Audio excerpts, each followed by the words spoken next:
বন্ধু জানিস আমার এই গ্রামটা এত সরল সরল মানুষ একদম মাটির মতন। জানিস এই এলাকার লোকদের যদি তুই গালিও দেস তাহলে তোর মানে ঘুরি কোনো গালাগালি করবে না। জানিস এই লোকরা ওয়াইফাই তো দূরে থাক, একটা বারাম মোবাইলও তো দেখতে পারে না।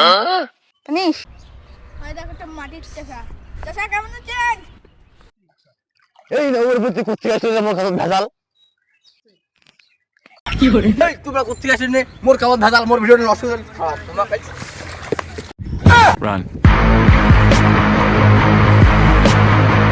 কি করে এই তো কি করছিস দেখি না কখন গায়ে ফের ডুবি পড়ে এমন করে তোর ভিডিও করবে না তোর মনে নাই তুই 300 টাকা কামাইছিল 7 থেকে তুলে তো ক্যামেরা ধরা শিখানো এখন 1000 টাকা প্রতি ভিডিওতে দেন উস্তাদ এখন ভিডিও চলাচল ও ভিডিও চলেছিল তো গাইস আমরা আগের ভিডিও দেখেছি পোকা কিভাবে নির্মূল করতে হয়, এবার আমরা দেখাবো ঘাস কিভাবে নির্মূল করতে হয়। A few moments later.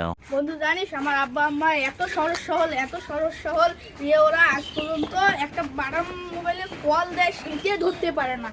ওরা সামনের বছর হজ করে এসেছিল। Ya marhaba. কি করে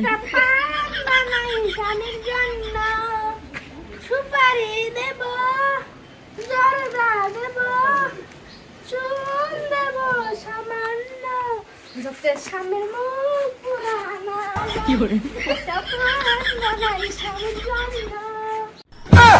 আপা আম্মা আমি যে কি দেখতে আসুন, তোমরা যে কি ভিডিও লাগাইছেন, তোমরা তো আগের বছর ওয়াশ করে এসেছেন। বাবা তুই আসে তোর মা দেখলে কি লাগাইছেন? মা তোমরা যে কি শুরু করছেন, টিকটক শুরু করছেন? বাবা তুই আসছিস বাবা, এই যে পাড়া ছেলেমেয়েগুলো দেনা টিকটক কিস্তি দেখি মোবাইল কিনে তোমরা ফির টিকটক করে কিস্তি দেখি টাকা দিলে এত দামি একটা মোবাইল কিনছেন?